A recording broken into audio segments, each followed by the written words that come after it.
A continuación, Noticiero Telesucesos. Clasificación A. Apto para todo público.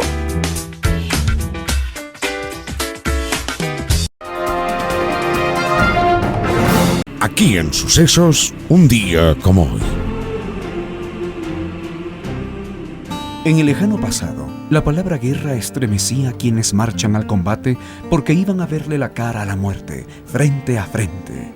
Los guerreros morían o mataban de frente, viendo el rostro del enemigo, siendo testigos de su grito y su dolor, de su rabia y de su miedo.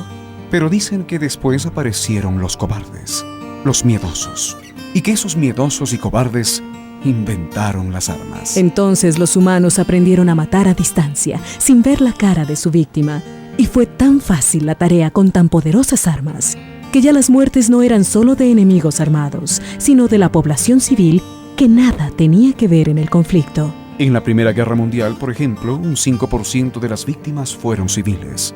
En los últimos conflictos internacionales del Medio Oriente, un 99% de las víctimas son civiles que, en teoría, no participan en la guerra, pero terminan perdiendo la vida. Es tan absurdo el desbalance que resulta más seguro tomar las armas e ir a la guerra que ser parte de la población civil en una zona de conflicto.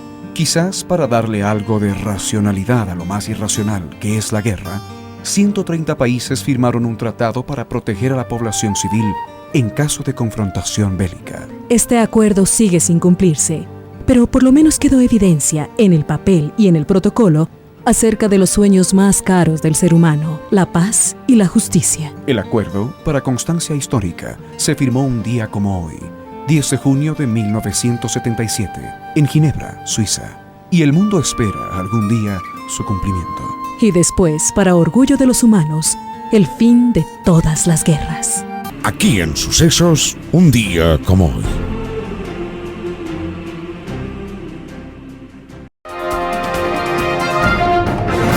¿Qué tal, amigos? Bienvenidos a la presente edición de este miércoles 10 de junio del 2026 del noticiero Telesucesos, el cual ustedes lo ven y lo escuchan desde cualquier parte del mundo a través de la señal 100% digital de www.telesucesos.net, en Facebook Telesucesos Quito y en YouTube Telesucesos HD. Vamos con los titulares de la presente emisión. Solicitan al Consejo Nacional Electoral formularios para recolectar firmas por la revocatoria de mandato del presidente Noboa. Ecuador lanza plan para reducir el embarazo adolescente. Unión Europea insta a una investigación rápida por la muerte de la activista Mónica Silva. Consejo de la Judicatura pide renuncias a directores provinciales. Informes técnicos de empresas internacionales respaldan la seguridad del metro de Quito. Nueva convocatoria a Solo Ciencia Ecuador para proyectar el talento científico ecuatoriano. El editorial será de Martín Payares. Muy ruidoso, el silencio de Carondelet. Tendremos entrevistas con Felipe Espinosa, presidente ejecutivo de la Cámara de Comercio Ecuatoriano-Americana. El tema, el impacto por la propuesta de nuevos aranceles impuestos por los Estados Unidos.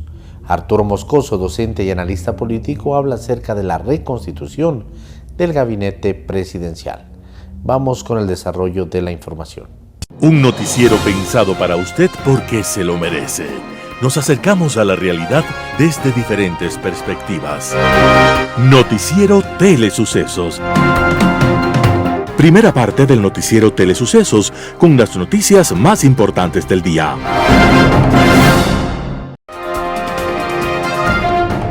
Solicitan al Consejo Nacional Electoral formularios para recolectar firmas por la revocatoria de mandato del presidente Noboa. La tarde de este 9 de junio del 2026, varias personas se concentraron en los exteriores del Consejo Nacional Electoral en el norte de Quito para respaldar la solicitud de formularios destinados a la recolección de firmas por la revocatoria de mandato del presidente Daniel Noboa. Entre quienes impulsan la iniciativa se encuentran el abogado Washington Andrade y Leonidas Sisa, expresidente de la CONAIE y ex candidato presidencial. Mientras se desarrollaba la concentración en los exteriores del CNE, se registró un incidente entre los asistentes y miembros de la Policía Nacional. En videos difundidos en redes sociales, algunos ciudadanos aseguraron que los agentes utilizaron gases lacrimógenos para dispersarlos. Para activar una revocatoria de mandato presidencial se requiere el respaldo del 15% del padrón electoral nacional, lo que equivale a poco más de 2 millones de firmas. Si la solicitud supera los requisitos establecidos, el CNE deberá convocar a una votación en un plazo de 15 días. Para que la autoridad sea removida del cargo se necesita la mayoría absoluta de los votos válidos, es decir, más del 50%. Según Washington Andrade, tras la presentación de la solicitud de formularios, el siguiente paso será notificar a la autoridad contra la que se plantea la revocatoria para garantizar su derecho a la defensa. Posteriormente, el CNE analizará la documentación entregada y determinará si procede o no la entrega de los formularios necesarios para continuar con el proceso. Ecuador lanza plan para reducir el embarazo adolescente. El Gobierno Nacional presentó oficialmente la política intersectorial para el abordaje integral del embarazo en adolescentes, una estrategia que busca reducir los embarazos en niñas y adolescentes durante los próximos 10 años mediante acciones coordinadas entre distintas instituciones del Estado. La iniciativa es articulada por la Vicepresidenta de la República y cuenta con la participación de los Ministerios de Salud Pública, Educación, Desarrollo Humano y Gobierno, además del acompañamiento técnico del Fondo de Población de las Naciones Unidas y de la Organización Panamericana y Mundial de la Salud. Durante el acto de lanzamiento también se suscribió el acuerdo que reglamenta el funcionamiento del Comité Nacional de Gobernanza, instancia que será responsable de coordinar y dar seguimiento a la implementación de la política pública. Con esta estrategia, el gobierno busca consolidar una política pública de largo plazo que combine educación, salud, protección social y prevención de la violencia para enfrentar una problemática que continúa afectando a miles de adolescentes ecuatorianas cada año. Unión Europea insta a una investigación rápida por la muerte de la activista Mónica Silva. La activista Mónica Silva fue encontrada sin vida este 8 de junio del 2026. Su muerte ha causado una gran conmoción. Frente al hecho, la Unión Europea ha expresado su profunda preocupación e instaron a las autoridades a realizar una investigación rápida, exhaustiva, independiente y transparente para esclarecer las circunstancias del hecho. Además, la Unión Europea reiteró la importancia de proteger a los defensores de derechos humanos, periodistas y activistas, así como de garantizar un entorno seguro para el ejercicio del espacio cívico en el país. Fundamedios alertó que la activista de Santa Elena, Mónica Silva, fue encontrada sin vida en su domicilio. Según el organismo, las circunstancias de la muerte de la activista aún no han sido esclarecidas. Además, recordaron que la activista de Santa Elena durante varios años denunció casos de corrupción en la provincia. Frente al hecho, Fiscalía también inició una investigación previa por la muerte de la activista. Silva se describía como una activista anticorrupción, defensora de la Pachamama y de los grupos vulnerables. Consejo de la Judicatura pide renuncias a directores provinciales. Este martes 9 de junio, el Pleno del Consejo de la Judicatura resolvió pedir la renuncia de todos los directores provinciales de la institución a nivel nacional. Según la institución, la medida busca evaluar el desempeño de cada una de las direcciones provinciales y permitir a las autoridades adoptar las acciones que consideren necesarias para consolidar la gestión institucional y el cumplimiento de los objetivos del organismo. La medida es impulsar bajo la administración de Mercedes Caicedo, quien asumió la presidencia del Consejo de la Judicatura para lo que resta del periodo 2025-2031. Su designación se oficializó el pasado 24 de abril. La entidad señaló que la medida busca consolidar una estructura organizada alineada a los objetivos estratégicos institucionales. Asimismo, en enero pasado, mientras se enfrentaba a un proceso de juicio político en su contra, el entonces presidente del Consejo de la Judicatura, Mario Godoy, también pidió la renuncia de los 25 directores provinciales y de control disciplinario, como parte de un proceso de reordenamiento y consolidación institucional. Informes técnicos de empresas internacionales respaldan la seguridad del metro de Quito. El Metro de Quito opera bajo parámetros técnicos de seguridad y calidad que garantizan la continuidad y confiabilidad del servicio que utilizan diariamente más de 209.000 usuarios. Así lo informó el gerente general de la empresa pública metropolitana Metro de Quito, Juan Carlos Parra, durante su comparecencia ante el Consejo Metropolitano. Durante su intervención, Parra presentó informes técnicos emitidos por empresas internacionales especializadas que respaldan la seguridad operacional del sistema ferroviario y ratifican que los procesos de mantenimiento se ejecutan conforme a estándares técnicos de sistemas ferroviarios. Parra explicó que el servicio de mantenimiento correctivo de los 22 kilómetros de vía férrea contempló una etapa inicial de diagnóstico, la ejecución de las correcciones necesarias y una evaluación posterior de resultados. Los informes finales concluyen que las observaciones identificadas inicialmente fueron atendidas y que la vía cumple con los parámetros de calidad, seguridad y funcionalidad requeridos para la operación comercial. Asimismo, informó que un reporte técnico elaborado por CAF, empresa española fabricante y responsable del mantenimiento de los trenes del Metro de Quito, ratifica que las ruedas de toda la flota proyectan una vida útil promedio de al menos hasta el primer cuatrimestre del 2030. En la comparecencia también se abordó la reciente contratación del mantenimiento de infraestructura, superestructura, electromecánicos y telecomunicaciones suscrita el pasado 5 de junio con el consorcio ferroviario Metro de Quito por $62.1 millones y con una vigencia de 5 años. Los 13 sistemas que integran la operación del Metro de Quito cuentan con el respaldo de empresas internacionales especializadas y equipos técnicos nacionales e internacionales que trabajan para garantizar la seguridad y confiabilidad de un sistema que acumula 150 millones de viajes desde el inicio de su operación comercial. Nueva convocatoria a Solo Ciencia Ecuador para proyectar el talento científico ecuatoriano. Una nueva convocatoria de Solo de Ciencia Ecuador se lanzará en el país. Se trata de un certamen que permitirá seleccionar al representante ecuatoriano para la final iberoamericana de monólogos científicos que se desarrollará en Costa Rica en noviembre del 2026. El Ministerio de Educación, Deporte y Cultura abrió oficialmente la convocatoria del 9 de junio al 5 de julio del 2026.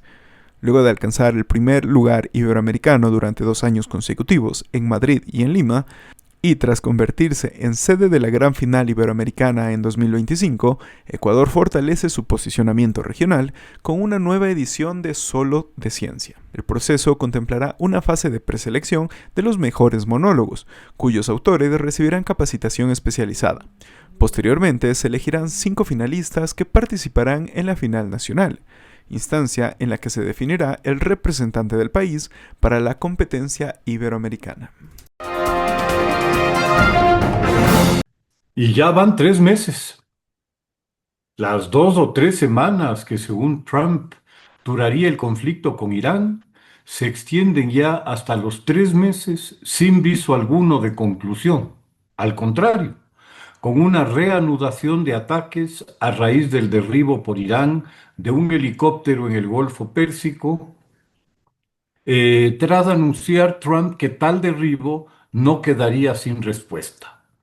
Durante el fin de semana se registraron también lanzamientos de misiles desde Irán a Israel en represalia a ataques masivos de Israel contra Hezbollah en Beirut y en el sur del Líbano, donde se contabilizan ya más de 3.000 muertos por los bombardeos desde el inicio de la ofensiva israelí.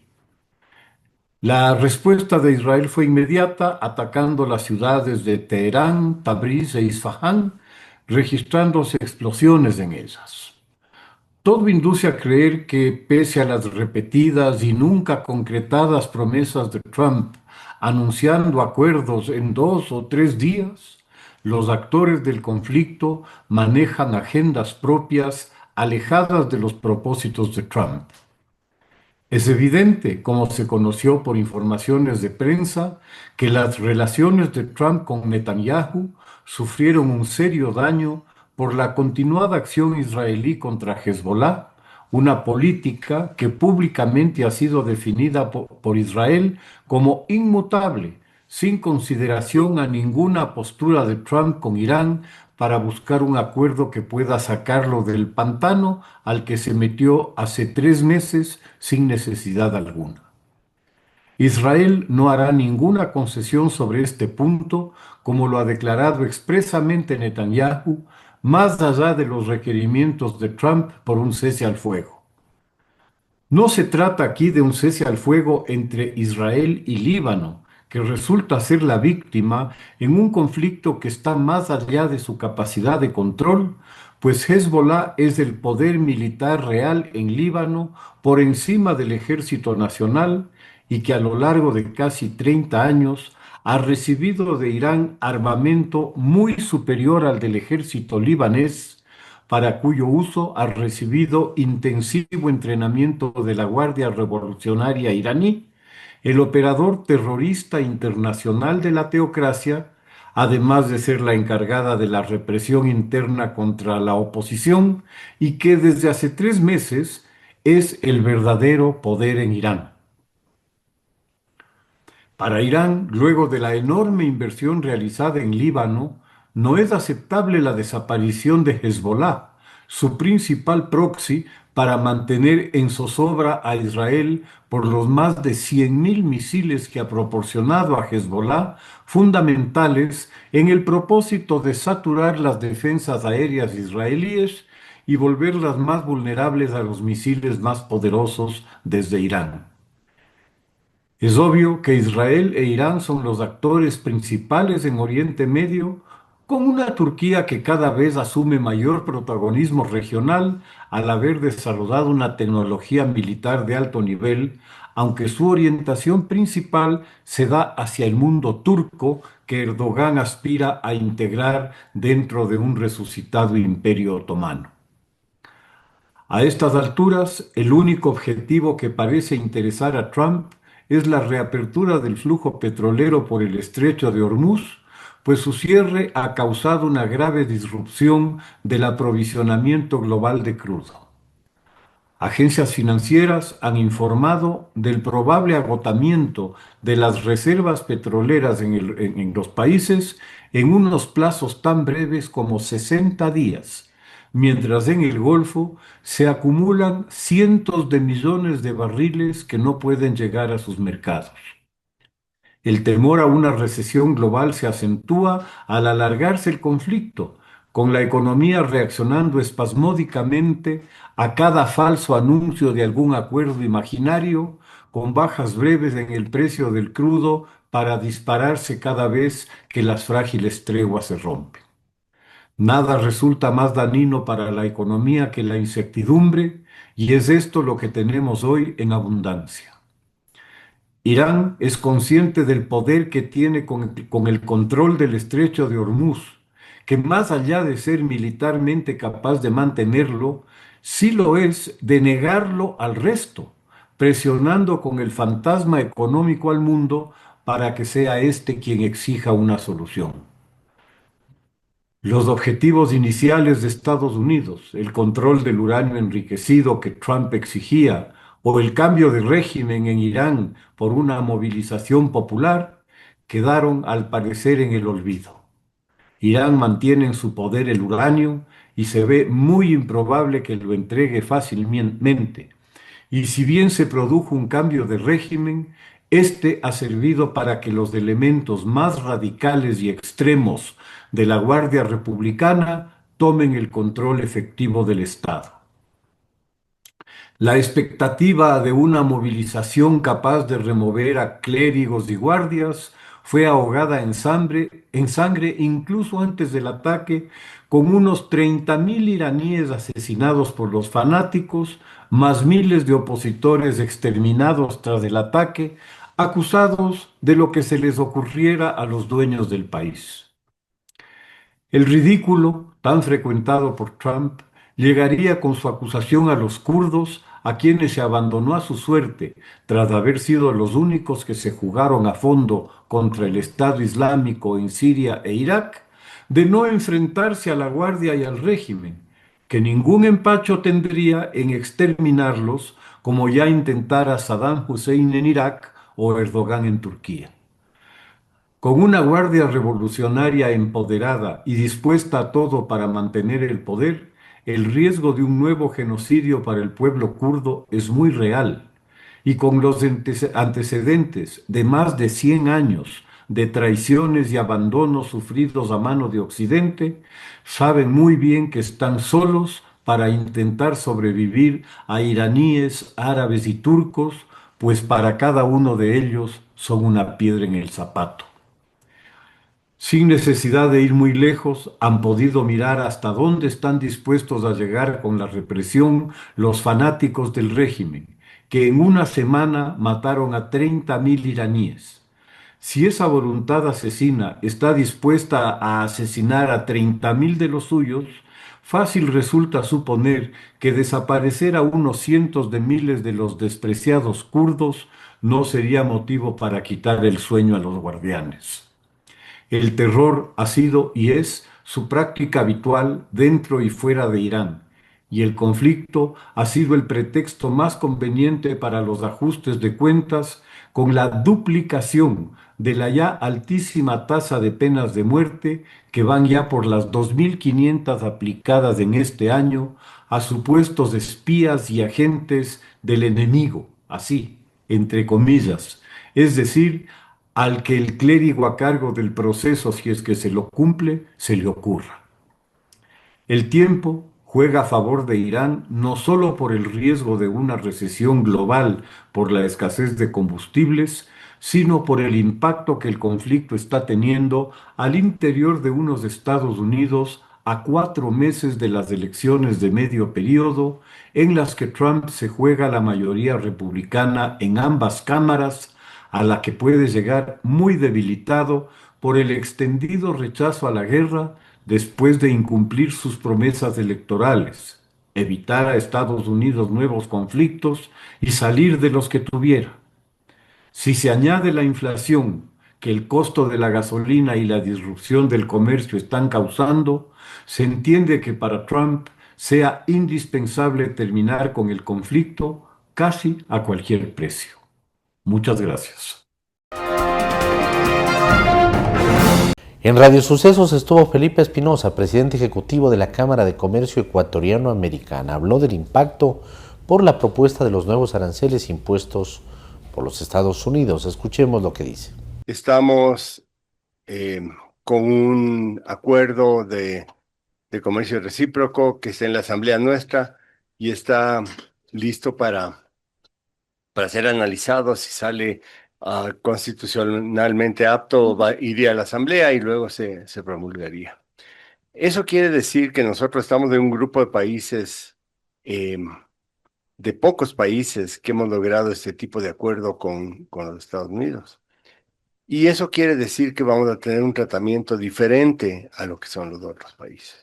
Entonces, ¿por qué sucede todo este tema de los estudios que hace el USTR, de las cosas que están sacando? Tradicionalmente en Estados Unidos, el manejo de aranceles, el manejo de todos esos temas tributarios salen del Congreso de Estados Unidos. Okay. En el caso del gobierno del señor Trump, ellos están buscando, y por eso es que han buscado varias maneras de hacerlo, que el Ejecutivo sea el que pueda determinar este tipo de aranceles. Entonces están haciendo estudios de países que no cumplen con una y otra cosa. Entonces van a buscar una serie de maneras de promulgar estos aranceles que han sido parte de la política, inclusive electoral del señor Trump. En ese caso, creo que comenzando por el principio de que el trabajo infantil y el trabajo que explota no es algo que nosotros como Ecuador estemos defendiendo ni querramos ser parte de eso. Creo que es bueno que analicemos cómo vamos a hacer nosotros para impedir comprar productos de países donde se ha demostrado eso. Yo creo que en eso nada malo. Pero ya volviendo al tema del arancel, yo creo que nosotros como país que hemos firmado un ARTI que está por ratificarse, deberíamos tener un tratamiento diferente y así todos los países que han firmado el ARTI. Ahora, eso no se puede saber todavía, de qué depende, cuándo se puedan conocer como que más noticias. A ver, a ellos se les acaba, si no me equivoco, el 24 de julio, 25, no sé la fecha exacta, se les acaba la manera como estaban manejando estos aranceles y tienen que entrar a otro tratamiento y estos son los estudios del Ujú. USTR. Y estos estudios del USTR me imagino que se pondrán en efecto después de que se acabe el periodo del manejo anterior. Así que estamos en eso, estamos a tiempo. Creo que, ah, como digo, tienen que seguir conversando, tiene que ratificarse el arte y con eso creo que vamos a tener un tratamiento diferente. Si es que se llega a ratificar el ART, ¿nos quitarán ese 10% que quieren ponernos o se podrá reducir o qué expectativas hay? Bueno, según el ART, hay un 53% de productos ecuatorianos que entrarían con tarifa cero Claro. al mercado y ese es un número bien alto e incluye productos muy importantes. Hay otros que lastimosamente sí se quedan por fuera del tratamiento y eso sería lo mismo que ya firmamos. ¿Qué productos podrían ser los más afectados en este caso si es que se llega a imponer este 10% de Bueno, serían arancel? los mismos que ya analizamos Ujú. cuando se firmó el ART. O sea, hay productos que lastimosamente Por ejemplo, no entran flores, todavía, no, las flores sí las flores entran, sí entran. camarón no entraría, brócoli no entraría, el atún no entraría. Y son productos que hay que seguir luchando para que se los incluya. Y Claro. en esa labor estamos, pero creo que hay que ir por pasos en esto, ratificar el ART y luego ir analizando con ellos cómo se pueden incluir otros productos. En general, y creo que vale la pena mencionar esto, somos economías complementarias, competimos en muy pocos productos. Entonces, el ejemplo del camarón es uno de esos. Nosotros no competimos contra el camarón de No, Luisiana, que es un camarón chiquitito que se chiquito. pesca en el mar, pero obviamente ellos dicen que tienen camarón. El nuestro es una cosa completamente diferente. Sin embargo, habría que ver cómo se lo incluye. El brócoli que exportamos nosotros, de un brócoli congelado, es un producto diferente al que Ujú. se maneja en Estados Unidos, el atún asimismo. Así que yo creo que hay chance para conversar de esos productos hacia adelante y tiene que haber complementos a lo que ya se conversó. En Impacto Informativo estuvo Arturo Moscoso, docente y analista político. Habla de la reconstitución del gabinete presidencial. Vamos con la nota. Llama la atención, ¿no? Llama la atención mucho el tema de la reducción del número de ministerios, que además no va acompañada de una reducción de funcionarios per se, ¿no? Veamos si es que eso llega a suceder. Eh, y si eso no sucede, entonces, ¿para qué? Uno se preguntaría, ¿no es cierto? Porque si es que estamos haciendo una reinstitucionalización del gabinete, pasando por un tema de reducción de personal, quizás se explicaría, ¿no? Pero si es que no, si eso no va acompañado estas decisiones, pues es difícil comprender. Yo creo que el tema va por al menos dos caminos, Edgar. El primero, me parece a mí que el presidente se quiere rodear de gente de extrema confianza, de extrema confianza y por eso ha reducido el círculo de sus ministros a uno tan pequeño. Em, y me imagino que querrá tener también más control sobre lo que se diga y haga en esos ministerios. No sé qué tan bueno sea realmente mezclar tantas áreas en una sola cabeza. No creo que haya alguien capacitado como para llevar tantas carteras. Veamos también cómo se configuran los viceministerios, etcétera. Y por el otro lado, Edgar, me parece a mí que hay un tema de quién quiere ser ministro, quién quiere ser funcionario público hoy en día, ¿no? Y a mí me parece que las opciones son escasas, no porque no tengamos gente capacitada, creo que tenemos gente muy capacitada en el país que podría desempeñar cualquiera de esas carteras, sino por el riesgo que se corre, ¿no? El riesgo de ser víctima de persecuciones, de endilgamiento de responsabilidades, etcétera, etcétera, etcétera. con una serie de instituciones en las que no se puede confiar plenamente, lamentablemente, ¿no? Una Contraloría en la que no se puede confiar plenamente, una Fiscalía en la que no se puede confiar plenamente, un proceso de fiscalización en la Asamblea que tampoco, en el que tampoco se puede confiar en general, ¿no? Las instituciones desgastadas, con pocos índices de confiabilidad.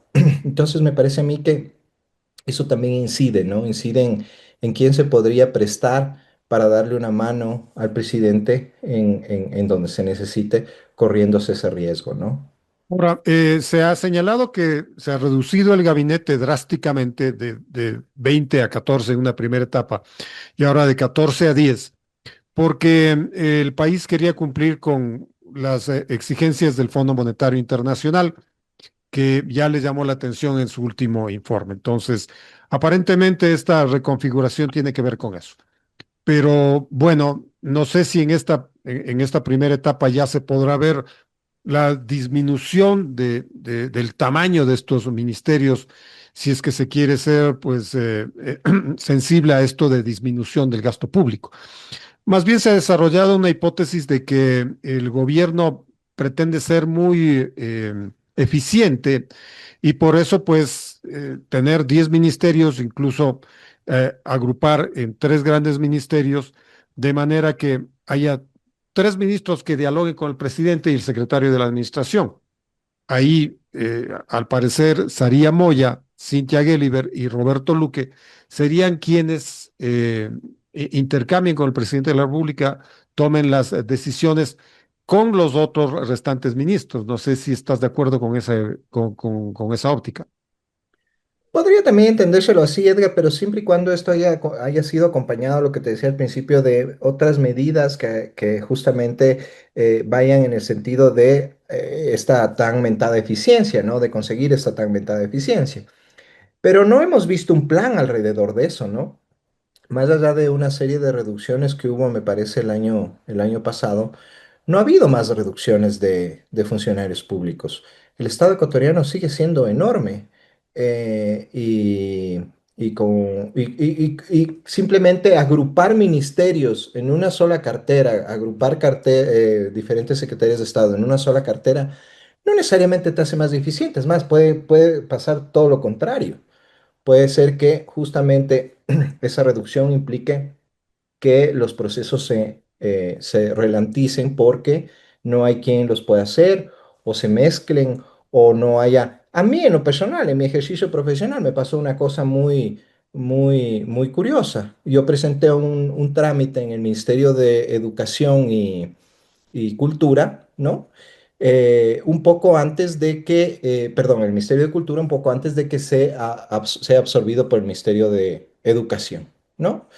Cuando fui a ver cómo estaba mi trámite, me dijeron, no, qué pena, tiene que volver a presentar porque como ya no existe el Ministerio de Cultura, entonces ahora me tocó hacer todo el trámite de nuevo porque ya no existía el ministerio. Entonces, eso no ayuda, eso más bien entorpece todo. Entonces, tomar ese tipo de decisiones requiere un montón de trabajo y de acciones concretas que vayan justamente en el sentido de no entorpecer lo que están haciendo esas carteras de Estado. Pero si la respuesta es, vea, ya no hay ese ministerio, tiene que volver a hacer las cosas, entonces va a ser peor el remedio que la enfermedad, ¿no? Entonces, a eso me refiero cuando no necesariamente que haya menos ministerios implica que vaya a haber mayor eficiencia, ¿no?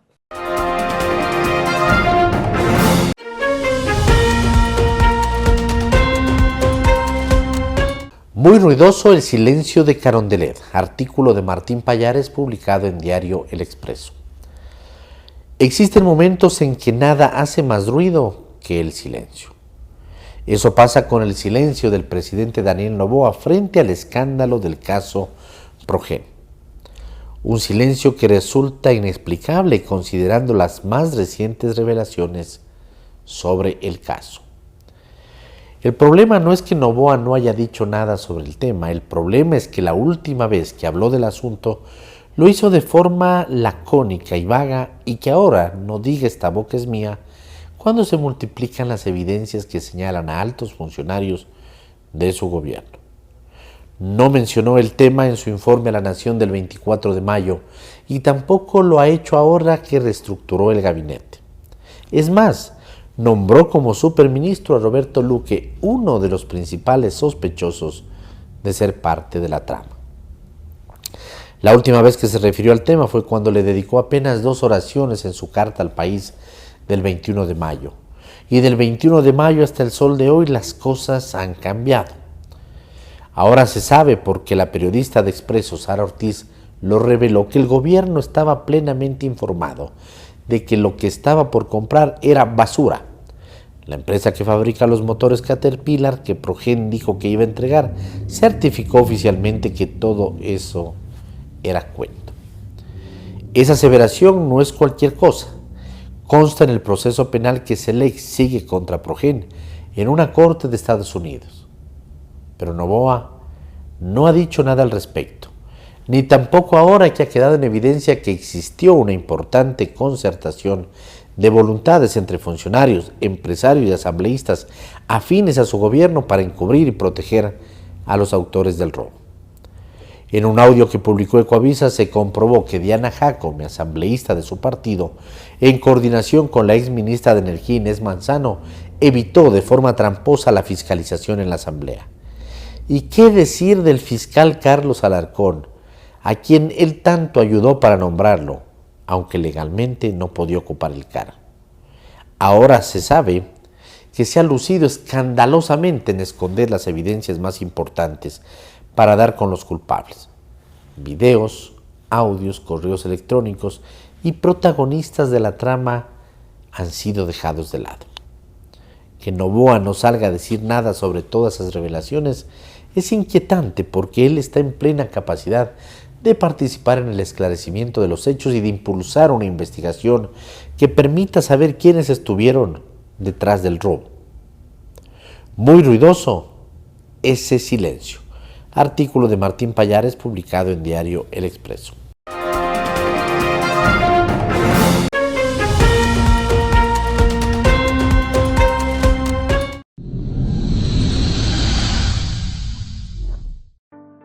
China inició el lunes pasado la construcción de un megaproyecto de vía fluvial, que incluye lo que se espera se convierta en la esclusa de navegación interior más grande del mundo, en respuesta a la creciente demanda de transporte a lo largo del río Yangtze, el tercer río más largo del mundo.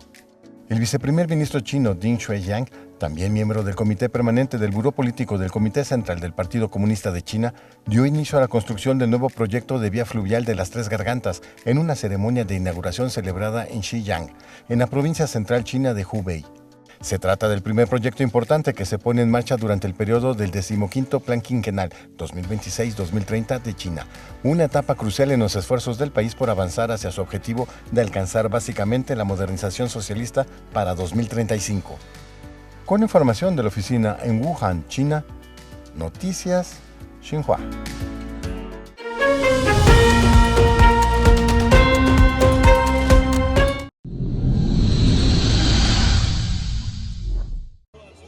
El creador de contenidos chileno Nicolás Figueroa, Nico Travesías, de 26 años, ha construido en redes sociales una comunidad que observa con curiosidad a China, país al que llegó por primera vez hace 5 años para estudiar el idioma mandarín gracias a una beca, donde le sorprendió la seguridad. Actualmente, a través de plataformas como Instagram, TikTok, YouTube, Facebook y también redes chinas como Xiaohongshu, comparte con estilo único videos donde enseña mandarín, trata temas sobre cultura, tecnología, deportes y muestra la vida diaria en China. El contenido es diverso, ya que como hablo de China, puedo abarcar muchas áreas distintas. He hecho videos sobre deporte, sobre competiciones, por el fútbol en China y también videos sobre megaproyectos como obras arquitectónicas, también sobre la naturaleza, turismo, cultura, el idioma y un sin fin de cosas, ya que China abarca tanto y tantas cosas tan interesantes y poco conocidas acá, que cualquier tópico, ya sea hasta como un blog de vida diaria, se hace súper interesante para la audiencia. La historia del influencer con China comenzó por su interés en aprender el idioma chino mandarín, el más hablado del mundo entre los nativos de cualquier lengua. En ese camino se propuso convertir sus propias vivencias en material digital para postear en diferentes plataformas, con la idea de ser un puente cultural entre ambos países tan distantes geográficamente hablando. Respecto de la seguridad en las calles chinas, reconoció que fue un factor clave para poder desempeñar su trabajo. Cuando llegué a China me sorprendió totalmente la seguridad y una percepción de que cuando llegué al aeropuerto llegué de noche, entonces cuando ya iba rumbo al hotel era tarde, pero se veía mucha gente en las calles caminando, también se veía los locales abiertos y muchas bicicletas, bici eléctricas. Nicolás ha logrado crecer de forma orgánica en redes sociales, junto con un público joven y entusiasta que lo sigue en sus viajes entre Chile y China, en busca de experiencias que mostrar. Con información de la oficina en Santiago, Chile, Noticias Xinhua.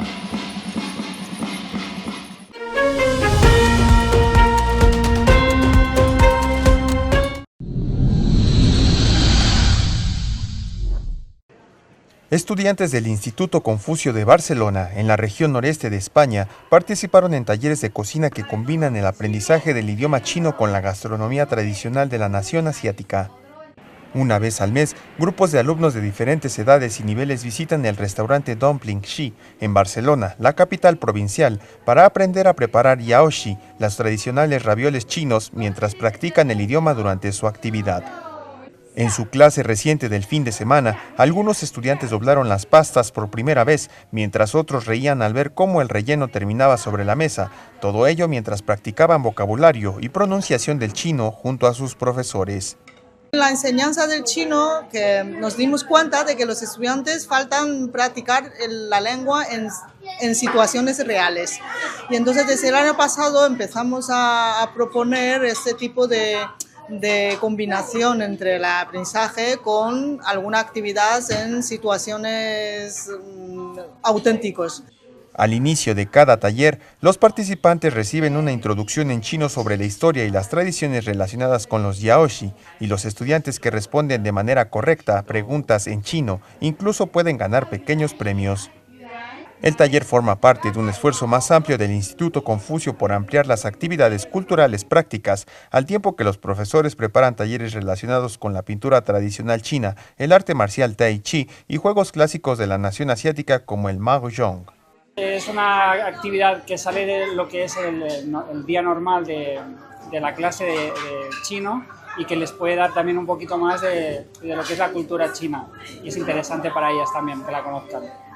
Para muchos estudiantes del idioma chino, la experiencia en Barcelona ofrece también una conexión más cercana con la rica y milenaria cultura china.